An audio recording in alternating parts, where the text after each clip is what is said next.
It's safe to assume our standing orders will stretch into next week. But word through the grapevine is we're gearing up for a big mission a month from now. One where a bunch of wet behind-the-ears graduates are slated to be our main backup. That can't be right. Why do something like that? The cadets have been through enough with the last Titan attack. Why subject them to that kind of danger again? You have to wonder how many of those snivel-drop runs peed themselves. Surely this can't be the case.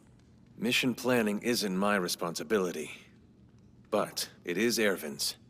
And you can bet the man's obsessed over every angle. That's the truth. Especially given how unique the situation is. Consider how many people died on the path to taking back Walmaria. Then hope comes in a form no one expected. One that we're not even entirely sure how to deal with.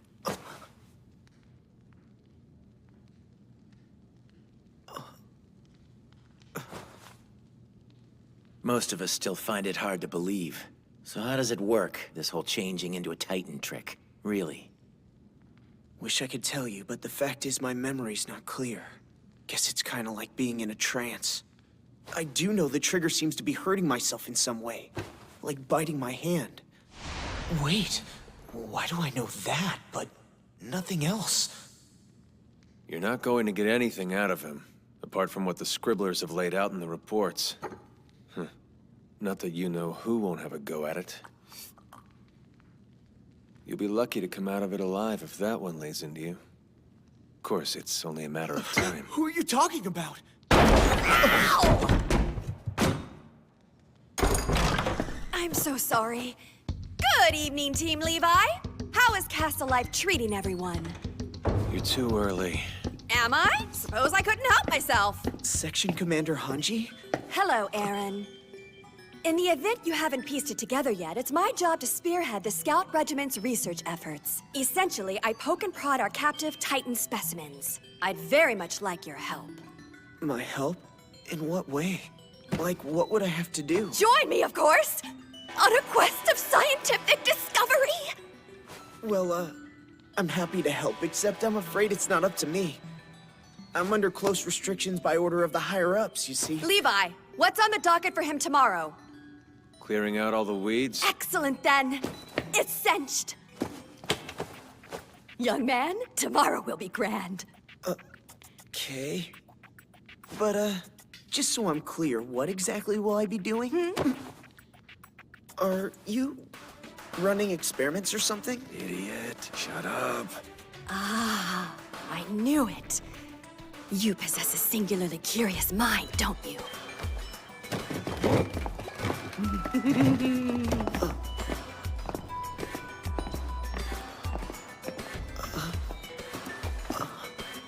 Well, my inquisitive friend, if you insist. Why not lay it all on the table? I intend to get better acquainted with the Titans we looked upon and trust. As a scientist, naturally I started with a standard battery of tests we conduct on all such captures. Hello, beautiful. First was an attempt at communication. How are we feeling? Do you have a name? Are you in pain? Section Commander, you're too close! Hi there. Lovely weather, don't you think? Are you hungry? That was close! That's what I've been trying to tell you! Sadly, my findings were consistent with all other past attempts. No communication with them seemed possible. That said, my time spent in intimate proximity to these creatures did indeed help me cope with the tediousness of day-to-day tasks.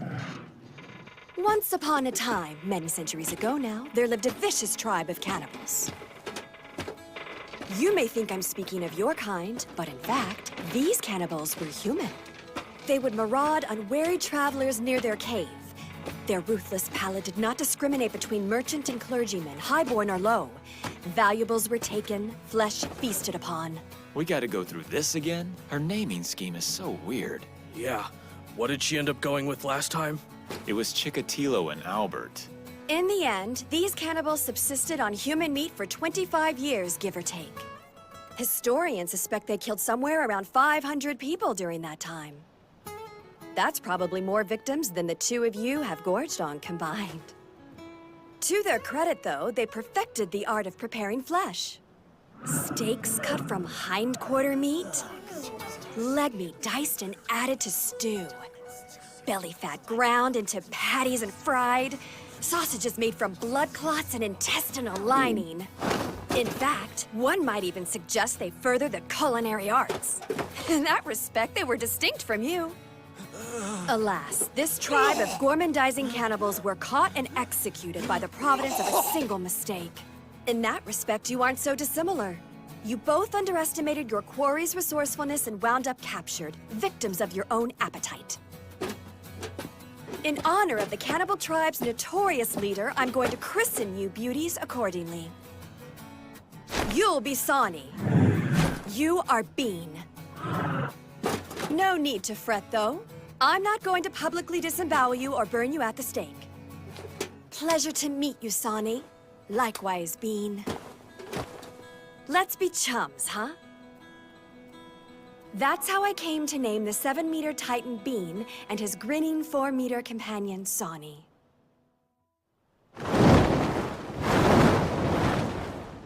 The next step involved sensory deprivation, denying them sunlight.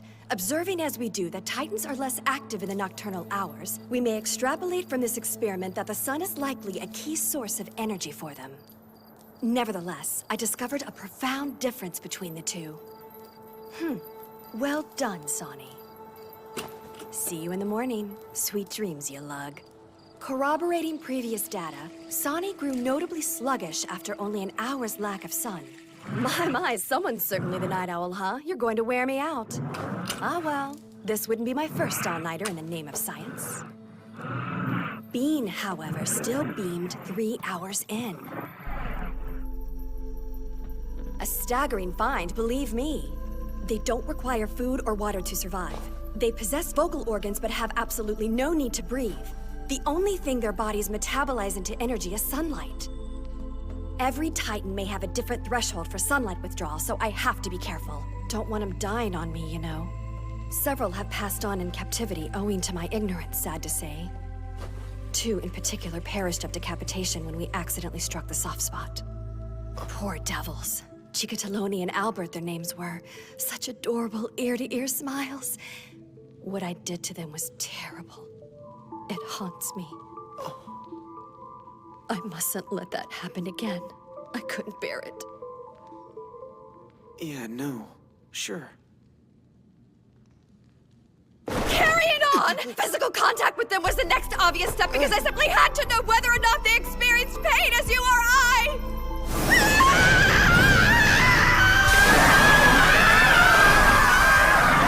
Whoa! It isn't necessary for you to scream, Section. I can't do this and not scream, damn you! Look at him! He's in absolute agony! My poor Bean! I'm so sorry! Hang in there! It was the only way to learn if they had any weaknesses, apart from their napes, you see. I hated myself for it. Sawney?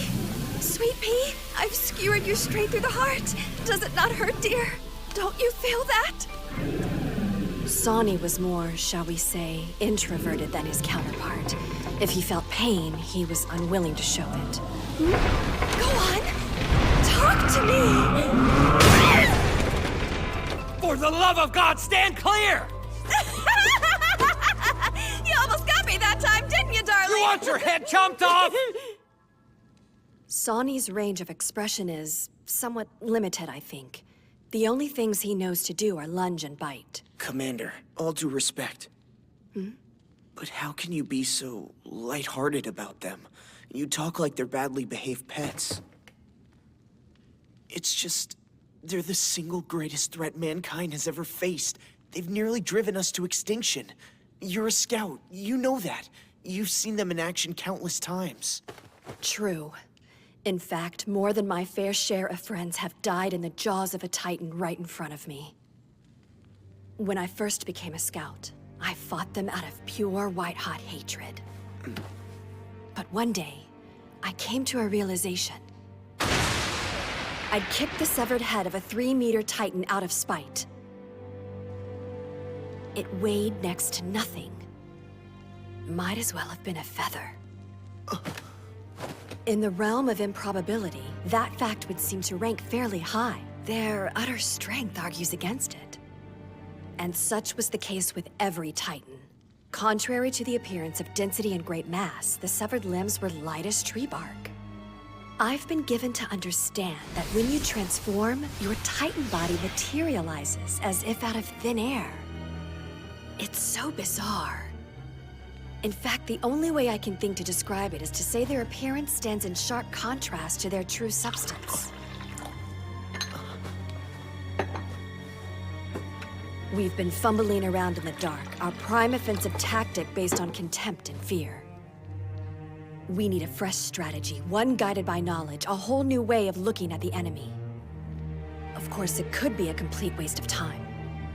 Still, though, nothing ventured, nothing gained.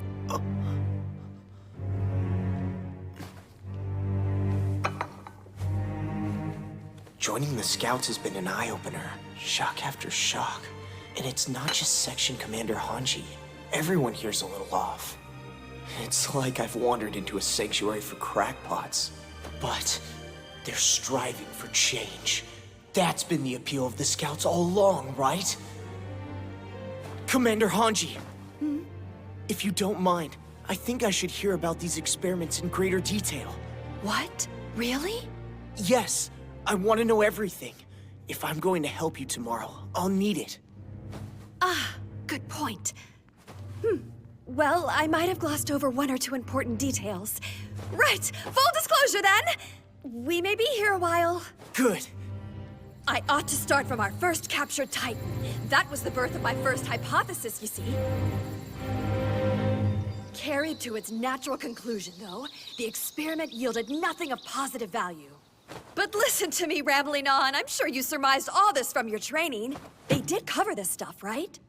Yes, they did. Every last bit. Great! We can use that as a jumping-off point for my own theories. Let us review, shall we? Well, Consider how the Titans... Section Commander Hange, come quickly! The test subjects! They're dead! Both of them killed!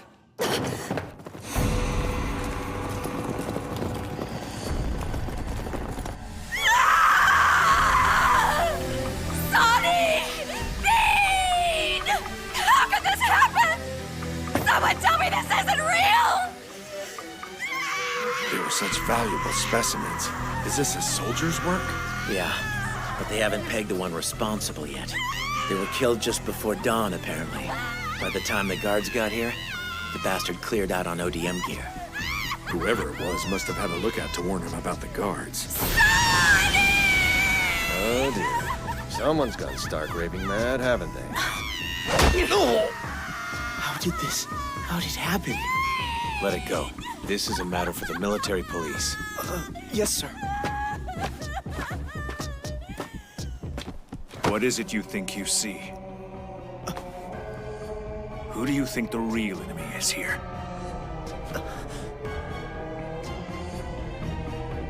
Ignore me. Loaded question.